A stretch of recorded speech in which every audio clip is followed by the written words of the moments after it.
Alex, thank you so much for being here. Okay. For those that don't know you, okay, could you make a brief introduction about who you are, what you do, and what got you to where you are? Because you're in multiple things. Yeah, I seem to have my hand in everything right now. My name is Alex Nile. I was previously at the University of Houston for both my undergrad and my master's degree. There, I was more on the communication side, so I did a lot of the marketing and the social media. But as I was a better, I guess, manager than I was player, I kind of got into the responsibility of running the Rocket League team, and I think I had a lot of strong opinions about how things should be run in the collegiate esports space. So I reached out to the folks at NECC. They were looking for some board people. I think they were looking for more faculty, but I was, I guess, ambitious enough to say, hey, I wanna join, and they said, sure, why not? And I was on the board there for 2.5 years. Recently stepped down into more of I guess, a parliamentarian role. So I don't really voice my opinion as much as I kind of make sure that the discussion flows as a non-voting member. And then outside of that, my day-to-day job is I was previously the director of marketing at a driving school. I currently just switched into a freelance photography role and in more of the local Houston LGBT space. And then I just recently am going to announce that I'm joining as a account executive at the local LGBT publication, doing more on the sales role. So stepping a little bit away from esports until this fall, whenever I go to law school, and then I'll be back in collegiate esports for a bit. Amazing. And then do you see yourself in the midterm mixing law with the much needed governance that there needs to be in esports? Is that, or you want to step us away from esports? Yeah, I think the end goal is to kind of have maybe be an advisor in esports if needed, but the end goal isn't to work in esports, it's to go into contract law. If any esports people need a contract looked over, I'm more than happy to help them with it. But esports is kind of more of a stepping stone into getting where I want to go, and more of a passion project than, I guess, a full-time career in my eyes. Yeah. Well, today, we agreed to talk about also your article in Collegiate Esports News, and I read it, and I was like, I need to talk to Alex. And honestly, like, let's see where it takes. But I really want to know your perspective on it, and especially in Rocket League, which is the video game that you've managed. And we've worked with a bunch of Rocket League amateur, but also pro players, okay, that went into collegiate, and there's always like a mix of thoughts, right? Pro shouldn't be allowed, pro should be allowed, because like a pro, I guess, is not the same in traditional sports than in esports. So what is your take, from there, and then we can break it down. So what is your take in pros in the collegiate scene? And let me get a little bit into the article here. So it was more of a bringing together people who had a variety of thoughts and boiling them down as simple as I could into kind of the main thinking of esports. So there was the strong side A that was pros shouldn't be allowed in esports at all. There was pro side B that was everybody should be allowed to be in esports. And then there's a little bit of a nuanced middle where it's pros should be allowed, maybe not these pros, or pros should be allowed, but leagues should kind of make it a little bit more competitive. I kind of go towards the middle here. I think that everybody should be allowed to play. I don't really think that there's necessarily a problem with pros playing. And I don't think there's a problem with people who literally have only touched the game for the first time. I think personally that it comes up to the leagues to be able to differentiate the matches that they're playing. So I speak on NECC here. There's different divisions in play. So there's Division 1 all the way down to Division, I think 9 is where we're at right now. So if you're a pro player, you're going to be playing in Division 1. You're going to be playing against Division 1 teams. It's basically all going to be pro players or very high level players. I was like a Division 3, 4 player. So I was the top probably 3% of Rocket League players, but I couldn't handle a pro player. I'd be dominated, it wouldn't be fun for me, and it wouldn't be fun for the pros either, because it'd be 12-0 matches where they're just trick shotting on us the whole time, and we're like trying our best to save balls from going in the net. So it was fun playing in that Division 3-4 level where I was not going to come up against pros, but I was going to play against people that were kind of more my level. And there I was able to be competitive. I knew I was not going to go pro. The players on my team knew we were not going to go pro. We were just playing for fun as a more of a community building exercise with some of my classmates. And so I think really that it needs to be everybody you can play, but there needs to be more of a divisional structure where you're playing with like ranked players. Yeah, and you mentioned NECC. How many schools are in NECC? 300 and something, 360.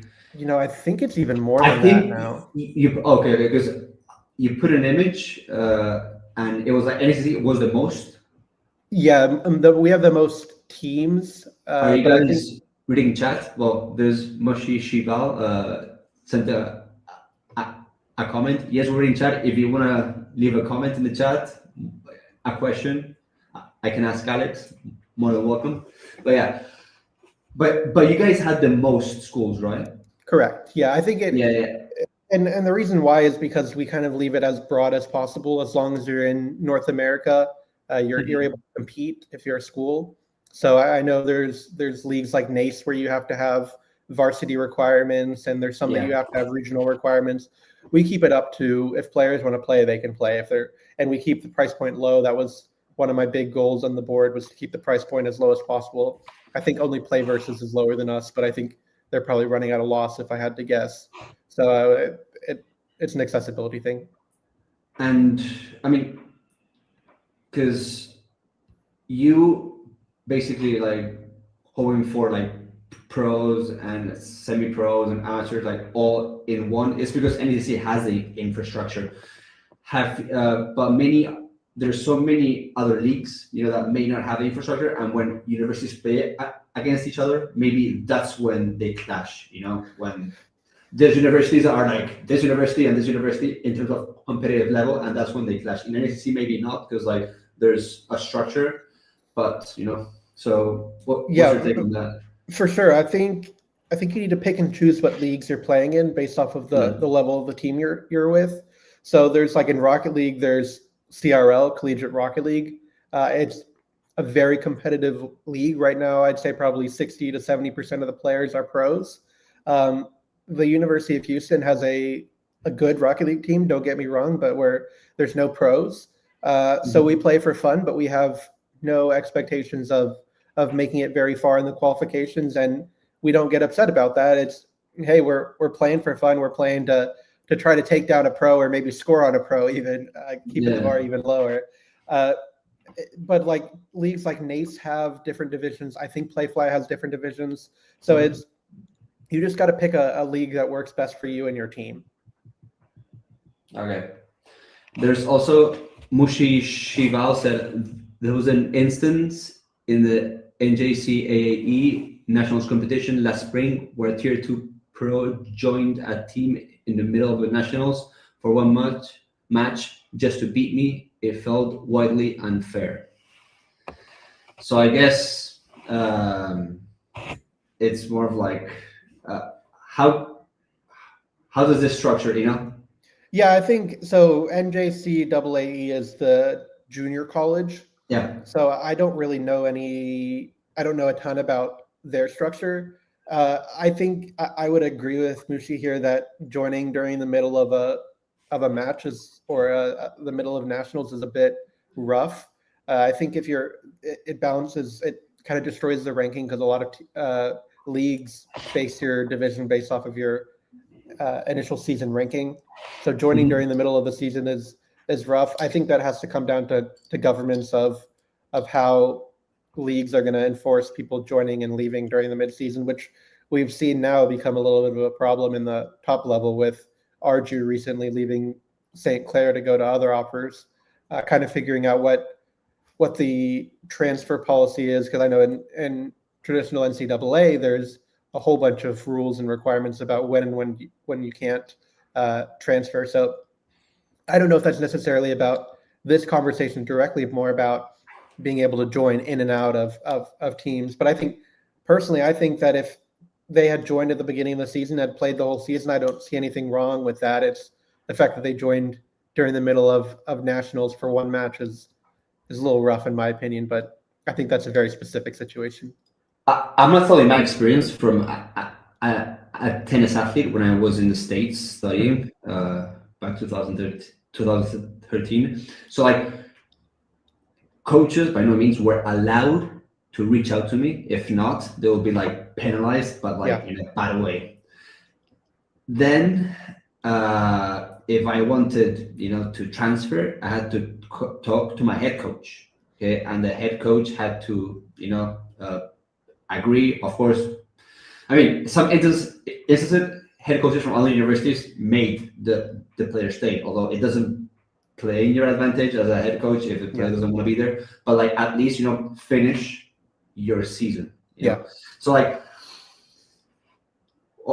should college esports adopt some of traditional sports? Because esports per se is used to all this like jumping from one split to the other, but you're in collegiate esports. But so what's your stand in the eligibility criteria and the transfer portal?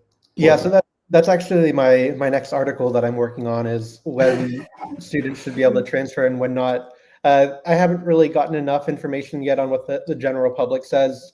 I think the difference between traditional esports, or I guess traditional collegiate esports, and traditional sports is that sports, you generally have a full year-long season. Whether it's you're probably not playing the whole year, but you're training in the spring and playing in the fall, or vice versa. In esports, a lot of leagues are broken down into a fall semester and a spring semester. So it's a little tough to find a logistical reason why you shouldn't be able to transfer in December. Another thing that makes this difficult is with all the schools that are folding or either dissolving their esports program or dissolving their entire university, there's always going to be new players available. It becomes a situation where there's so many scenarios that it's difficult to have hard and fast rules. I know NECC has it kind of similar to traditional sports, where a university coach cannot go and recruit players from another university. But I don't know how the policy works. If, let's say, I'm unhappy at the University of Houston and I want to go transfer to Maryville, I don't know what the rules are requiring me to stick it out, or whether or not I could contact Maryville and say, hey, I'm unhappy here at UH, can I come over? I haven't looked enough into that information yet, but I think it's tricky because you're trying to build programs off of the same players year in and year out, not only from a development perspective so your players can play cohesively, but also from a marketing perspective, from bringing in new students, from building a brand around you. And when students leave, that makes it hard, but we're not hearing both sides of the story here yet. We don't know why Arju left St. Clair. It could have been an issue with St. Clair. Their tweet was kind of received very divisively. It seemed like directors were very happy with it. It seemed like players were very unhappy with it. And at the end of the day, this is a very specific situation that's kind of a little bit hard to get the information on because we don't know what their contract said. That's another thing, whether or not contracts should be enforceable with players. There's a whole big can of worms here that need to be dealt into. Yeah. A bit of maturity, but in the scene, I guess. But yeah, and because I heard the student say something that he was transferring because of academic purposes. I think he made a tweet to justify some of it, but yeah. Yeah, I would believe it. There's a lot of esports colleges that, in my opinion, don't have the greatest academic experience. They have a really good esports program, but don't have the greatest academics. And there's a lot of schools right now that people are complaining about that have a very high price tag and give you a scholarship that makes it, I mean, they give you maybe $3,000 off a $50,000 a year program. Is that really a scholarship when you could go to a public school for $15,000 a year? So there's a lot of nuance to it. Yeah, that's for sure. That's for sure. So you think that should be like the job of the leagues to like establish those eligibility criteria, not yet, but like also how they transfer and like all these rules, should the leagues all be like having the same eligibility requirements, or should leagues, have one league have this and that, and another league this and that? What is your stance on that? I think it would be nice to eventually have one set of rules that everybody's able to follow. I don't know how that would happen though, because leagues don't really talk to each other like that. There's some sort of discussions, but if I'll use the NECC for example, if it benefits the NECC to not agree with the rest of them, I would find it hard as a board member to say we need to join the rest of the group just because it benefits the rest of the group. So it's kind of tough with the NCAA. It's really just the NCAA. It's either their way or the highway. With esports, there's at least 4 different leagues plus a lot of the minor regional leagues. Yeah. You can't really enforce that. But I personally think that it should come from the leagues themselves and deciding what they want to have eligibility for their leagues. If NACE has the strongest leagues and people don't want to compete in that, that's on NACE. But I think you have to rely on your goodwill that you've already built up in order to make some of these more difficult decisions and enforcing what teams can and can't do. And hopefully that your league is desirable enough that people are willing to follow the more tough rules in order to compete in your league, as well as being able to benefit from competing in other leagues as well. Yeah. Do you think now that prize pools are not, maybe higher than in previous years, pro players may be a bit more like, I don't want to get good, or do pro players get into because they just want to transcend into the next stage of their life and be like, okay, I'm going to use my skill to get a university degree, okay, and get a scholarship for it? Like, what's your stance on that? Yeah, so an interesting fact, I guess, here is that a lot of top teams don't actually give the prize pool to their players. And that's well agreed upon, that's well known. It's not like this is not a disrespect to the programs, it's just the way that they work. The students don't get the prize pool. Instead, they get a full ride or they get academic support elsewhere. So I don't know if prize pool is necessarily going to have as much of an impact as we think it is. And I know the prize pool is kind of, in a lot of leagues, the rich get richer. The pros are going to be the ones winning the prize pool. There's still 99% of players that are playing with no expectations and really no hope of winning a prize pool. I think it's possible that it'll have an impact. I'm just not convinced it'll be much. I think, like you mentioned, a lot of pro players or tier 2 players who have the aspirations of becoming a pro player are going to stay in collegiate so that they could use their skills to get a degree. And if they have the opportunity to move up to tier 1, they'll take it. If they don't, then they'll move on with their career. I know I think Maryville might have picked him up, but Garrett G, who is a longtime NRG player for Rocket League, he started to get a little old, which in Rocket League old is like 23 years old, and a little rusty. So he went to university. I think he's still playing on a tier 2 team, but it's one of those things that like he could go for an academic scholarship, I'm sure. But for him, Rocket League is the easiest way to go in. It's not like traditional sports where because backing up here, traditional sports, if let's say I'm a football kicker, I play high school football, I'm a reasonable kicker, I go to college, I get even better at kicking, and then I can go into the pro scene if I'm good enough. For esports, it doesn't really work that way. You kind of peak at like 16, 17, 18 years old. You got to take your opportunity to go pro, and then you can benefit from stepping down a little bit when you're getting a little washed and go to collegiate. So back to the main point, the prize pool I don't think is going to have a huge impact on whether people stay or not. It's going to be academic opportunity, and I think it's going to come down a lot to scholarships and making academic financially feasible, whether it's even worth taking a prize pool at one of these more expensive schools versus, or a scholarship at one of the more expensive schools versus going to maybe a public institution without an esports program and just saving your money and not playing collegiate esports. Yeah, and we've been through back and forth the word pro players, but how do you define in esports a pro player? Yeah, that's a good question. There's not really a consensus. I think most people agree that a tier 1 pro is a is a pro player, but what is a tier 1 pro? Is it competing at the highest level? In Rocket League, in the RLCS, you can be a tier 1 team in one event and then not be a tier 1 team in the next event. If I'm a substitute player on NRG and I play for one game in RLCS, am I a pro player? Should I be excluded from collegiate events? It's tricky. And then it comes down to tier 2. Is that a pro player? Is that a semi-pro player? Should they be eligible or not eligible? It depends a lot on the game as well.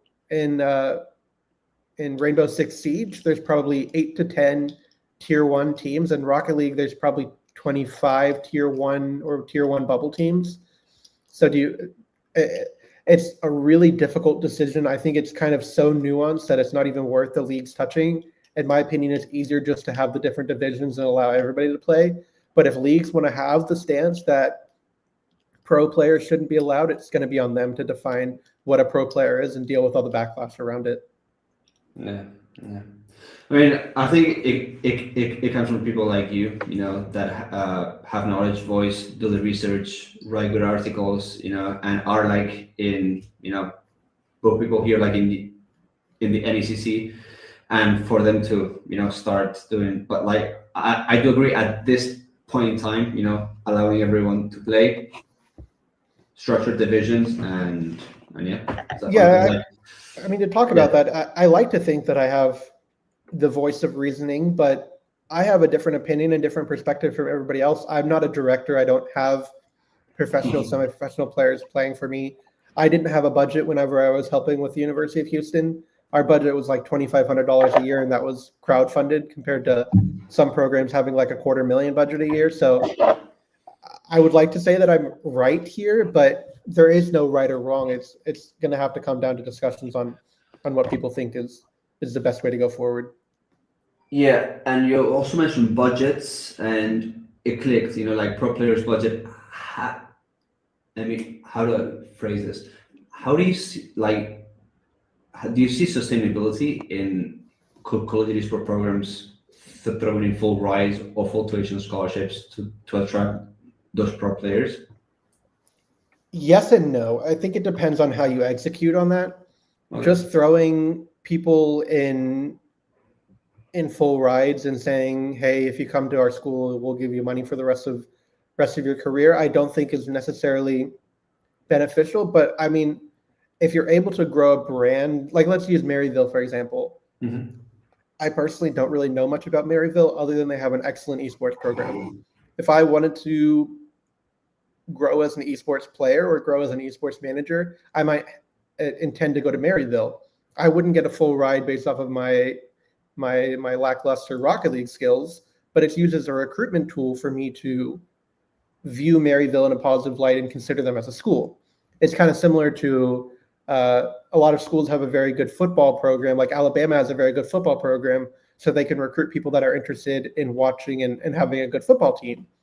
There needs to be a benefit for people to join a school, and whether that's having a very competitive esports program or not, that comes up to the financial of the school and whether or not they're able to find that viable. But I think a lot of programs similar to like Fisher are able to recruit players with not a full ride, but a partial scholarship that are able to still make profit off of that and are able to recruit a whole bunch of players at a very high level, not on quite a full ride. And I'm speaking about this based on assumptions, not based off of facts, but they're able to use that as a recruitment tool.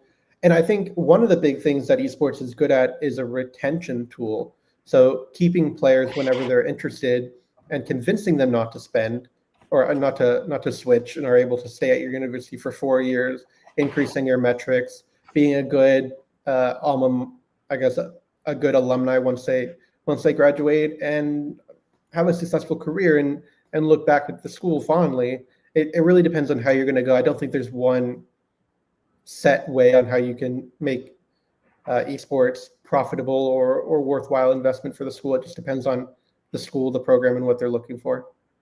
Okay. I'm going to jump 1 second in the comment section. We have Brendan from NECC.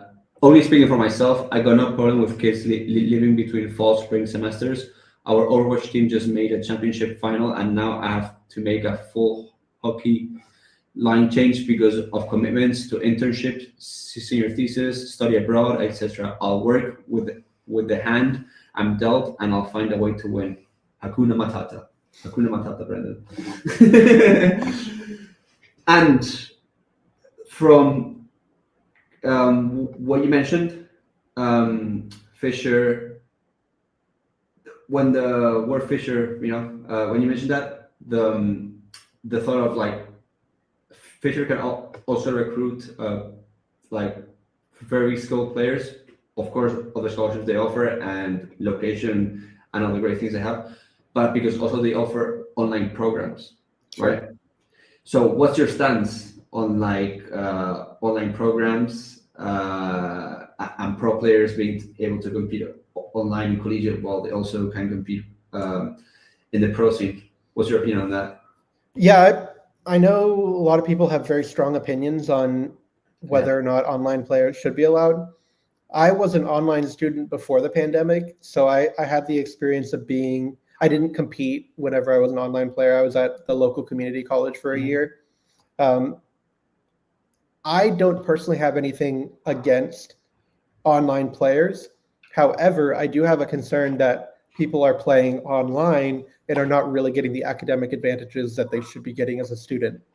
So I think it should be more a concern of academic rigor, academic progress, than it comes to necessarily the online versus in-person title, I guess, that people are getting. So I think we need to have more focus on academic progress, making sure there's a guarantee that students are progressing through their career, their academic career, and are actually going to graduate at some point, rather than just sitting around and playing collegiate esports and under the guise of being a collegiate athlete. Yeah, because like there's only like a handful two that come to mind right now that offer these online opportunities, but the rest of programs are like have the requirement of like being in person and also being a full-time student. Yeah, I think it depends on what your school wants. I think in person probably has better retention metrics, and if you're able to use that to your benefit, go for it. But if Fisher's able to use being online and being I don't want to assume low effort, but I'm going to guess based off of my online programs, probably easier classes. If they're able to use that as a way to recruit students, then good for them. Okay. And how that I don't know, and I don't know if you know it, but like from a marketing standpoint, like how do you measure the impact that a pro player can make? For example, the example you made, Maryville, like that's why Maryville, recruits pro players, because it makes them a name. Like, how do you think programs measure that impact? It's hard because you can guess based off of engagement and based off of impressions and stuff like that. But at the end of the day, if Maryville is not a program that is suited for me in the next stage of my career. I'm looking for a JD MBA program, which is very specific. I see Maryville tweets all the time. I know they're a good enough program, but if I see their tweets 20 times, that doesn't mean that I'm going to be a potential student for them. So it's hard. It's probably based off of a lot of what their upper management is interested in, what probably their VP of recruiting or admissions is interested in. And you can kind of see the amount of people that are joining their club or their academy rosters, whether or not they've learned from the program based off of their prowess. And some people might join for the chance to be able to be under the leadership of the Maryville program and develop their skills either as a player or as an esports leader. So it's really hard to measure. It's probably going to be based off of a lot of more qualitative research based off of, hey, you joined Maryville. Why did you join Maryville? It's because of this reason, and going from there. But that would be probably a case-by-case tool, and I don't really have enough expertise to tell whether or not they're successful or what they're measuring in. But I'm looking forward for your next article about the transfer portals. Portals. And 2026, how would you like Collegiate Esports to move towards? probably a crazy opinion, and this is not the opinion of CEN or NECC. I would love Collegiate Esports to just stay where it is for a year, because I think a lot of programs are trying to expand too quickly, and then they're having issues where they're collapsing, like ISU recently, and then there was the HSU. I think they just canceled their tournament.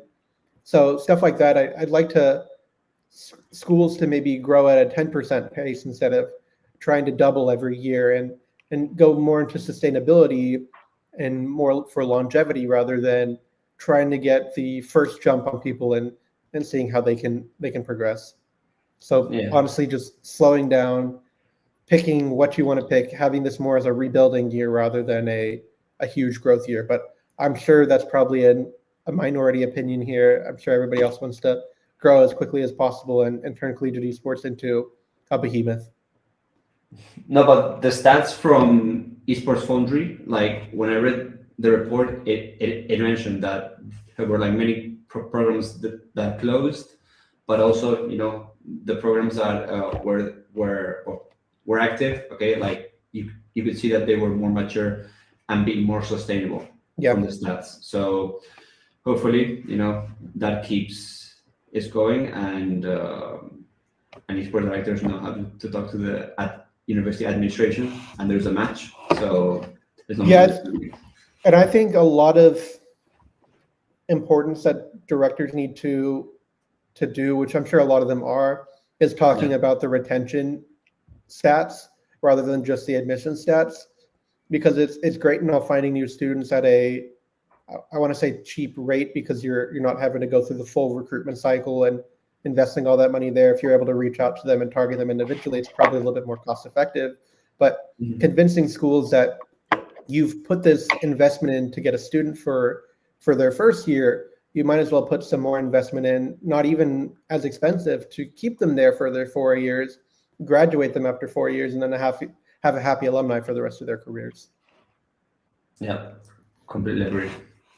Alex, is there anything that we didn't talk about that you would like to mention before we wrap up? Let's see. We touched a bit on the transfer portal, like your view on pros in the collegiate esports scene. Yeah, I think one last thing I'd talk about is compliance. So I don't know if I'm allowed to say this, but the NECC is kind of working on trying to figure out what compliance looks like in collegiate esports.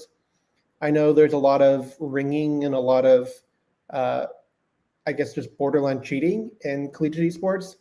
So making sure that people aren't being unfair. I don't want to call out a specific person in person, because I think that's probably unfair, because it happens a lot. But there's a lot of prominent collegiate esports directors that have cheating in their programs, and they're aware of it, and one even encouraged it. So when we need to mature as a competitive space as well as a academic space, viewing esports not as a means to an end, but as a tool to allow students to get their academic career is in my opinion the most valuable part of esports. And I think we need to view esports as a secondary aspect of education, and not as the primary reason why students are joining a program. And so I think some programs are going to have to look at themselves in the mirror and say, why are we doing esports? Are we doing it for the well-being of the students? Are we doing it so that they can win championships, so that they can come to my school when they would have come somewhere else?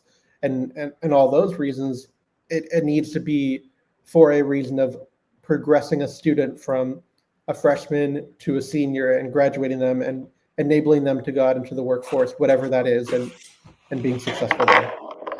Yeah, because also there's been a lot of talk about the cheating, especially when competing online. How can you prevent that as much as possible? It's really hard. The NECC has looked at a few different things. In reality, it is going to be so annoying for students to have to prove every game that they're not cheating, that it may honestly become just an honor system in trying to prevent the obvious cheaters from cheating, cheating in esports is really hard to prevent. Even on LAN, people have been caught cheating. They put in a USB stick and it downloads their cheats that are undetectable to the referees. It's always going to be an arms race. Whenever you get online, it gets hard. But even in person, there's no. I mean, UH is just opening a lab. We'll use them as an example because they're my alma mater. There's no reason that all 5 players on the Overwatch team couldn't be cheating in person with the director knowing about it and being okay with it. I know UH doesn't cheat in that regard, but there's nothing saying that they couldn't. It would be really hard to prove that they would. You have to have some sort of checks and balance and some sort of competitive integrity, which we've seen some schools have struggled to develop, even with money, even with multiple directors and an established school. So it's going to come down, unfortunately, to the leagues, and it's going to be a very difficult program to prevent because the second that the NECC releases something to prevent it, people are going to find out a way to break it. It's going to be an arms race. The NECC is going to have to update it. People are going to cheat again. You're going to be able to catch the weaker cheaters, but you're not going to be able to catch the people that really want to cheat. Amazing. Well, Alex, keep putting the great work, okay? And thank you so much for your time. It's been a pleasure. I've learned quite a bit. Made my notes, okay? When I was putting my head down, it means I was writing. Yeah. And yeah, I hope you, the audience, also got a lot of knowledge. And again, thank you for your time. Of course. Yeah.